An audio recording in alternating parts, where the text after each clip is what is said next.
Welcome to the 700 Club. Chad Watson is a rescue swimmer who had served in the Coast Guard for nearly 18 years, most recently risking his life to save others in the aftermath of Hurricane Ian.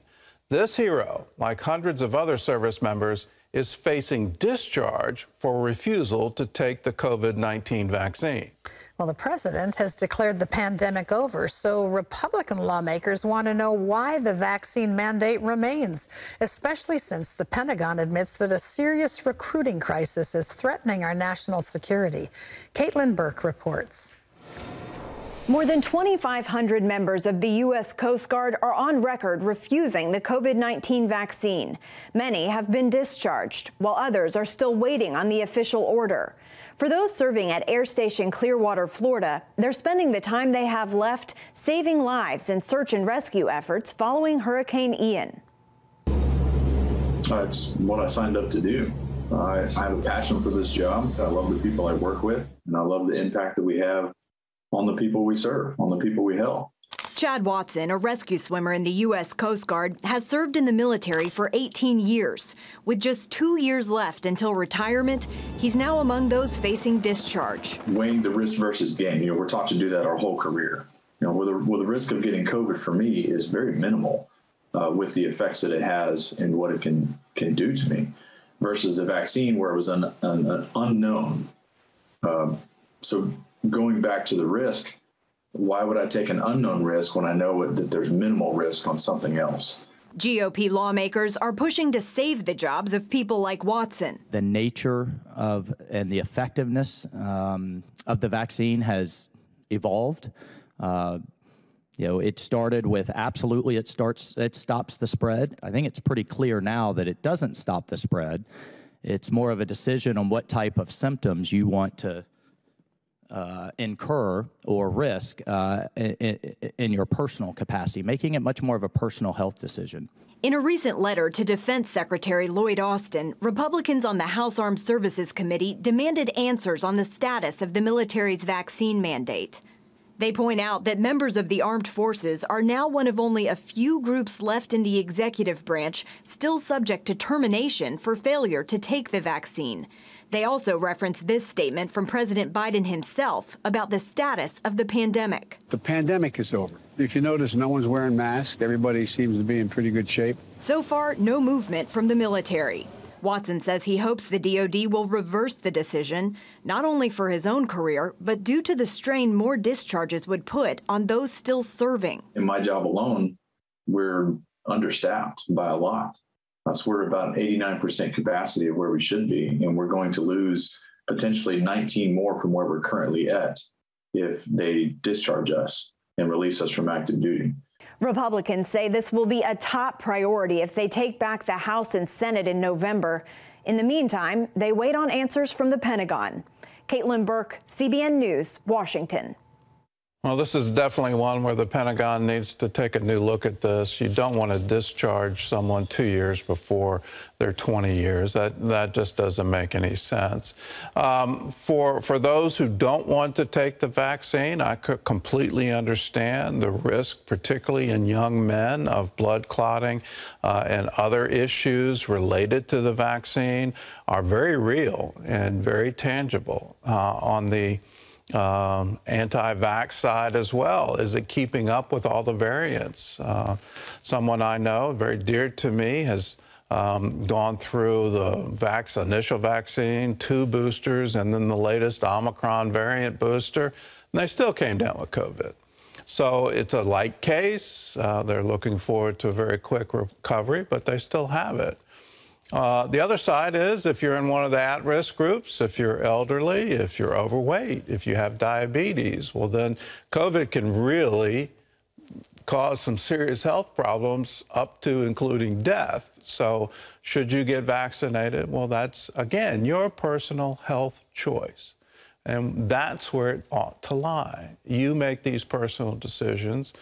The government shouldn't be having these mandates, and anything other than are you battle ready in a combat unit and you want to make sure that nobody has some kind of virus that can knock the entire unit out, well, then that's understandable. But for the Coast Guard search and rescue, let the guy finish his 20.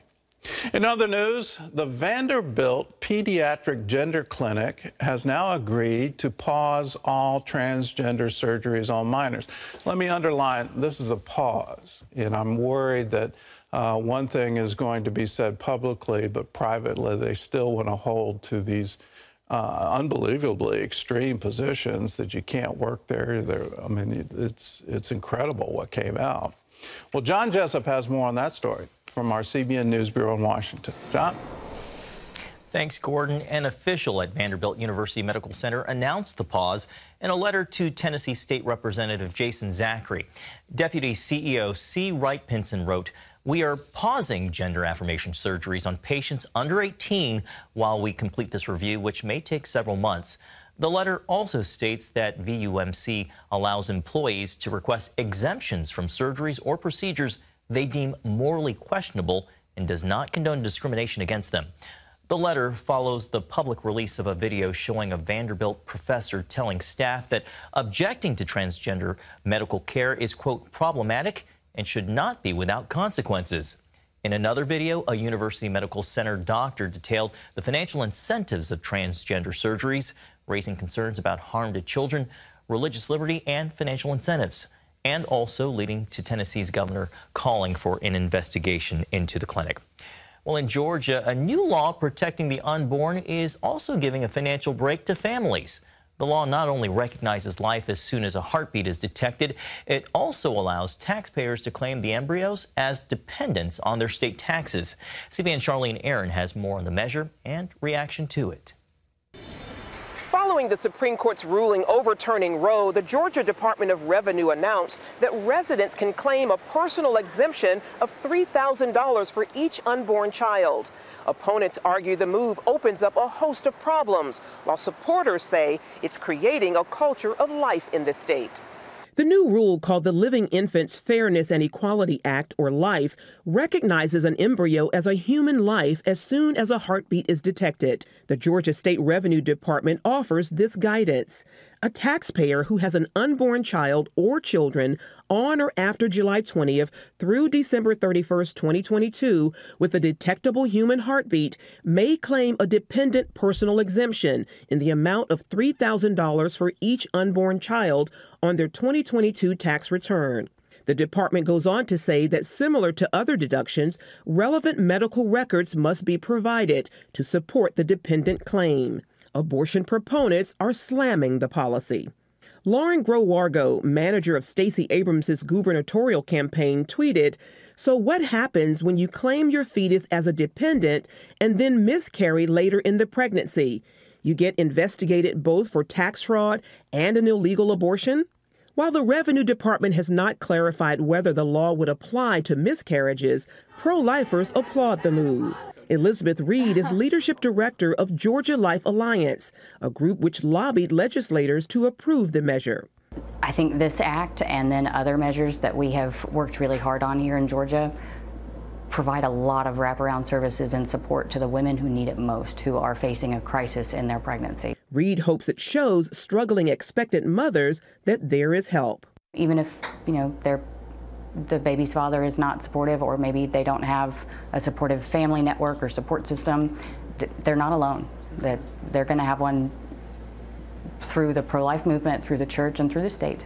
Pastor Garland Hunt of the Father's House in Norcross, Georgia, agrees. That child is a person that's growing in what should be the most protected place for a child to grow is inside that mother's womb. So certainly any provision that can help a mother be a mother, I think is a good thing. Meanwhile, Reed is hopeful other states will adopt similar policies. I really am encouraged by all the attention that we're getting across the nation about this law. I think that that's making,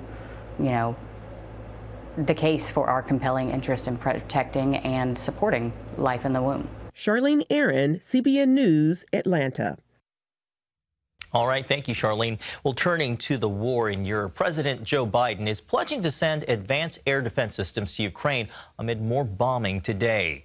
The White House pledge coming after a barrage of Russian missiles hit civilian targets in cities across the country Monday. Vladimir Putin announcing he personally ordered the strikes in retaliation for the destruction of a bridge connecting Crimea to Russia. President Biden will meet with members of the G7 today to discuss aid to Ukraine and punishing Russia. Well, civilians are bearing the brunt of Russia's assault on Ukraine. Millions have fled to neighboring nations for safety. In Poland, CBN's Operation Blessing is helping care for these refugees. Lucille Toulousan reports from Warsaw. Sergei Osipov can't hold back the tears as he tells CBN News the challenges they face as the constant shelling by Russia forced them to leave their hometown near Kharkiv. It's really depressing being separated from loved ones and to leave my house and all our livelihood in Ukraine. That is where I spent all my life until now that I am old. I never imagined that this war with Russia can happen. There is a saying, bad peace is better than good war. Sergei is temporarily housed at the Pediatric Expo Center while waiting for his Canadian visa so he can go live with his daughter. In the center, Ukrainian refugee Irina Sakina asked to be interviewed to warn of the danger at the Zaporizhzhia nuclear plant if Russia continues to stage missile attacks from there. This poses a big threat, not only to Ukraine but to the whole world if Russia's rockets hit the nuclear facilities in the plant in Energodar. We just bought our dream house but had to abandon it because we live near the plant. We are asking the whole world to help us, not only through arms, but by imposing some measures against Russia. Otherwise, our city might totally be wiped out from the map. Sergei and Irina are among 3,000 refugees staying at the Pediatric Center, one of the largest refugee shelters in Poland, which is why the needs here are so enormous. Food is the most needed because I know we are at the warehouse and we have many things here, but for the 3,000 people, it would be enough for 3 weeks. Operation Blessing quickly responded to the request, sending truckloads of food, hygiene kits, and cleaning materials to the shelter. OB also helps other refugee centers in Poland, such as the Agape shelter in Krakow, where supplies are running low. Operation Blessing has come here just in time to replenish the empty shelves with food like canned goods and sacks of pasta, cleaning materials, hygiene supplies to be distributed to some 400 to 600 families who come here every day to get whatever they need. And this is where Operation Blessing is always happy and willing to help. Some of the government assistance in countries like Poland and the other countries is starting to be pulled away. It's become very difficult for the countries. And I think because of that, it's more important for faith-based organizations like Operation Blessing to come in and to support the refugees on the ground. This war is still happening. People are still suffering every day. And it's just a blessing for us to be the hands and feet of Christ in a situation like this. Lucille Toulousan, CBN News, Warsaw. Aid, prayer, and support for so many millions whose lives are in upheaval. Gordon? Well, thank you. All that wonderful work happening for refugees from Ukraine is all because of you. If you're a member of the 700 Club, portion of every gift you give has gone into the work of Operation Blessing. If you want to be a part specifically of these disaster relief efforts, whether it's Hurricane Ian in Florida, the flooding in Kentucky, the refugees coming out of Ukraine, it's all made possible because people say, yes, let's give, let's help those in need. If you'd like to, you can call us, 1-800-700-7000. You can write to us at CBN Center, Virginia Beach, Virginia.